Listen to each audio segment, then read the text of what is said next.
ఉమ్మడి ఖమ్మం జిల్లా మున్సిపాలిటీపై బీఆర్ఎస్ కన్నేసింది. ఇందుకోసం ఆ పార్టీ ఎంపీ వద్దిరాజు రవిచంద్ర కొత్తగూడెంలో విస్తృత ప్రచారం నిర్వహిస్తున్నారు. అన్ని డివిజన్లలో పర్యటిస్తూ ఓట్లు అభ్యర్థిస్తున్నారు. కారు గుర్తుకు ఓటేసి గులాబీ పార్టీ అభ్యర్థులను గెలిపించాలని ఆయన విజ్ఞప్తి చేస్తున్నారు. 6 గ్యారంటీలు అమలు చేయడంలో కాంగ్రెస్ ప్రభుత్వం విఫలమైందని రవిచంద్ర విమర్శించారు. ఇక రాష్ట్ర ప్రజలు మార్పు కోరుకుంటున్నారని, మున్సిపల్ ఎన్నికల్లో బీఆర్ఎస్ పార్టీ విజయం ఖాయమంటున్న ఎంపీ వద్దిరాజు రవిచంద్రతో మా ప్రతినిధి అయ్యప్ప ఫేస్ టు ఫేస్. 7 మున్సిపాలిటీతో పాటు కొత్తగూడెం 60 డివిజన్లకు అయితే ఈరోజు ఎన్నికలు జరగనున్నాయి. ఎన్నికల్లో భాగంగా ఇటు BRS party, Congress, BJP, Janasena పార్టీలు అయితే విస్తృతంగా ప్రచారం నిర్వహిస్తున్నారు. ప్రస్తుతం మనతో పాటు ఎంపీ వద్దిరాజు రవిచంద్ర ఉన్నారు. వాళ్ళని అడిగి తెలుసుకునే ప్రయత్నం. సార్ చెప్పండి, ప్రచారం ఎలా సాగుతుంది? రెస్పాన్స్ ఎలా ఉంది ప్రజల నుండి? చాలా బ్రహ్మాండంగా ఉంది రెస్పాన్స్. కారు గుర్తును తలుచుకుంటున్నారు, అనునిత్యం కేసీఆర్ గారు గుర్తొస్తున్నారు ఇక్కడ ఉన్నటువంటి ప్రజలకు. ఎందుకంటే కేసీఆర్ గారి పట్ల, బీఆర్ఎస్ పార్టీ పట్ల కొత్తగూడెం ప్రజలకు ఒక మంచి వాతావరణం ఉంది, మంచి అనుబంధం ఉంది. ఎందుకంటే సింగరేణి నుంచే పుట్టిన ఇక్కడ ఆలోచన నుంచే పుట్టిన పార్టీ నీళ్లు, నిధులు, నియామకాలు మనం తెచ్చుకోవాలని పోరాటం స్టార్ట్ చేసింది ఇలాంటి కార్మికుల నుంచే. కాబట్టి కార్మిక సోదరులు, విద్యావంతులు, మేధావులు, ఉద్యమకారులు, ఉద్యోగస్తులు ఈ పట్టణంలో జరుగుతున్నటువంటి ఈ కార్పొరేషన్ ఎన్నికను ఖచ్చితంగా కారు గుర్తుపై ఓటేసి కేసీఆర్ గారికి ఒక బహుమానం ఇవ్వాలి. ఈ ఉమ్మడి ఖమ్మం జిల్లాలో కాంగ్రెస్ వాళ్ళు మా పార్టీ తప్ప ఏది లేదు అని చెప్పారు. ఇక నేను ఒక పార్టీ పేరు చెప్పాను, కానీ వాళ్ళు పొత్తు పెట్టుకుందామని అంటే కూడా మీ పార్టీ ఎక్కడ ఉంది, మా పార్టీ గట్టిగా ఉందని చెప్పే పరిస్థితి ఉండే. ఇప్పుడు 60 సీట్లలో బ్రహ్మాండమైన పోటీ జరుగుతుంది. ఖచ్చితంగా 40 సీట్లు గెలుస్తున్నాం. ఖచ్చితంగా మున్సిపల్ కార్పొరేషన్ కొత్తగూడెంపై కాంగ్రెస్, బీఆర్ఎస్ కారు గుర్తు జెండా ఎగరబోతుంది. ఇది జరిగి తీరుతుంది తథ్యం. ఎందుకంటే కేసీఆర్ గారిని ఇక్కడ ప్రజలు ఈ బీఆర్ఎస్ పాలన మిస్ అయ్యారనే ఫీలింగ్లో ఉన్నారు. ఎందుకంటే ఇక్కడ పాలన లేదు, కుంటుపడిపోయింది, ఇక్కడ ఏం జరగట్లేదు, అభివృద్ధి లేదు. రేవంత్ రెడ్డి గారు అలవిగాని హామీలు అన్నీ ఇచ్చారు. బీసీ డిక్లరేషన్ అని చెప్పారు, బీసీలకు చేసింది ఏం లేదు, ఎస్సీ సోదరులకు చేసింది ఏం లేదు, ఎస్టీ సోదరులకు చేసింది ఏం లేదు, ముస్లిం సోదరులకు కూడా చేసింది ఏం లేదు. ముస్లిం సోదరులకు ఇమాం మౌజెస్కి కేసీఆర్ గారు ఎంతో చేశారు, చర్చెస్కి, ఫాదర్స్కి ఎంతో చేశారు, దీప నైవేద్యం హిందూ దేవాలయాలకు ఎన్నో చేశారు, ఉద్యోగస్తులకు చేశారు, పద్మశాలీలకు, వీవర్స్కి వాళ్ళకు చేశారు, యాదవ్ సోదరులకు గొర్రెల స్కీమ్ పెట్టేసి చేశారు. ఇంకా అనేక రకాలు రైతులకు రైతు బంధు ఇచ్చారు, రైతు బీమా ఇచ్చారు. ఒక్కటన్నా వాళ్ళు ఇచ్చిన హామీ ఒక్కటన్నా వేల కోట్ల బాకీలు ఉన్నది. బాకీ కార్డు అని చూపిస్తున్నారు. ఇది ప్రధానంగా బాకీ కార్డు గురించి చెప్పండి. ఇప్పుడు వాళ్ళు ఇచ్చిన హామీలు పెన్షన్ డబల్ పెంచుతా అన్నారు, పెంచలేదు. అట్లా పెంచితే ఎంత రావాలి? ఒక 50,000 రూపాయలు రావాలి ఒక్కొక్కరికి. మీరు మహిళలకు 2,500 ఇస్తా అన్నారు, ఇవ్వలేదు. కాబట్టి 65,000 రూపాయలు రావాలి. వికలాంగులకు పెన్షన్ 4,000 ఉంటే 6,000 చేస్తా అన్నారు, ఇది 50,000 రావాలి వాళ్ళకి.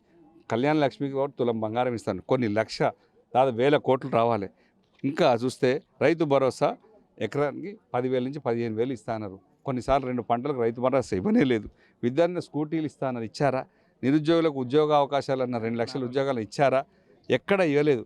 ఇంకా పోతే ఏటా బీసీలకు 20,000 కోట్ల బడ్జెట్ పెట్టి దాంట్లో 5 ఏళ్లలో 1,00,000 కోట్ల బడ్జెట్ ఇస్తాన్నారు, మీరు ఇచ్చారా? ఎక్కడా ఇవ్వలేదు. ఇవన్నీ హామీలు మాయ చేసి గట్టిగా అవసరం వచ్చినప్పుడల్లా ఒక కేసును ముందు తీసుకొచ్చి డైవర్షన్ రాజకీయాలు చేసి బయటపడడం తప్ప రేవంత్ రెడ్డి గారు ఆయన పాలనకు చేత కాదు. మమ్మల్నే, కేసీఆర్ గారిని, మా పార్టీని అనునిత్యం ప్రజలు గుర్తు చేసుకుంటున్నారు. ఈ తెలంగాణ రాష్ట్రం తెచ్చినటువంటి బంగారు తెలంగాణను అందించినటువంటి కేసీఆర్ గారే ఈ తెలంగాణకు శ్రీరామ రక్ష. ఈ తెలంగాణకు ఖచ్చితంగా భారత రాజ్యాంగాన్ని రచించి దేశానికి ఒక రాజ్యాంగాన్ని నిర్మించినటువంటి అంబేద్కర్ గారు ఎట్లనో తెలంగాణ రాష్ట్రాన్ని సాధించి పెట్టిన తెలంగాణ కేసీఆర్ కూడా అంతే జాతిపిత. అనేక మంత్రులు ఈ 2.5 సంవత్సరంలో 6 గ్యారెంటీలు అమలు చేసాం, ప్రజలు విశ్వసించారని చెబుతున్నారు. జనరల్గా అధికారంలో ఉన్న పార్టీకి లోకల్ బాడీ ఎలక్షన్స్ ఇవన్నీ భయపడో, అధికారంలో ఉంది కదా పనులు చేయించుకొచ్చుకొని ఆశపడి చేస్తారు. దాన్ని అడ్డం పెట్టుకొని ప్రజా ఆమోదంగా భావించొద్దు. అది ప్రజా ఆమోదం కాదు. అది ప్రజలు, మీరు 40% గ్రామ పంచాయతీలు ఇచ్చారు, ఇప్పుడు మున్సిపల్లో కూడా ఇవ్వబోతున్నారు. దీన్ని చూస్తే అర్థమవుతుంది ఆమోదమా తిరస్కరణ అని. అది వాళ్ళకు కూడా తెలుసు ఇది తిరస్కరణే అని. వాళ్ళకు కూడా అది తగ్గించుకోవాలి. మనం ఆ కోపాన్ని, ఆవేశాన్ని తగ్గించుకోవాలి. ఒక గౌరవనీయులైన కేసీఆర్ గారికి నోటీసులు ఎట్లా ఇస్తారని? గోడలకు అతికేస్తారా? ఆ తెలంగాణ రాష్ట్రంలో ఉన్న ప్రజలను అవమానించినట్టు, తెలంగాణ రాష్ట్రం తెచ్చిచ్చినట్టు కేసీఆర్ గారికి ఫామ్ హౌస్ పోయి కూర్చొని మాట్లాడుకొని నోటీసులు ఇచ్చి అక్కడ చేయాలి. మీరు గోడలకు అతికేసినా కూడా మా కేసీఆర్ గారు మీకు సపోర్ట్ చేసింది. అది చట్టాన్ని, న్యాయాన్ని మీద ఉన్నటువంటి గౌరవం, నమ్మకం.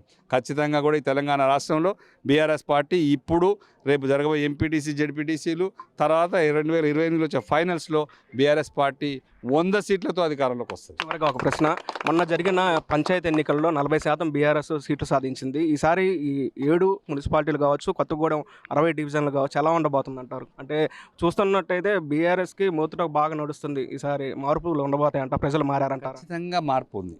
ఎందుకంటే కనీసం యూరియా కూడా ఇవ్వలేని పరిస్థితిలో ఉన్నారు. రైతులు చాలా ఇబ్బంది పడుతున్నారు. ఇవన్నీ క్యాలిక్యులేట్ చేసుకుంటారండి ప్రజలకు ఏం భయం అండి? ప్రజలు నిర్భయంగా వాళ్ళు వచ్చి ఓటేస్తారు, వాళ్ళ నిరసన తెలుపుతారు.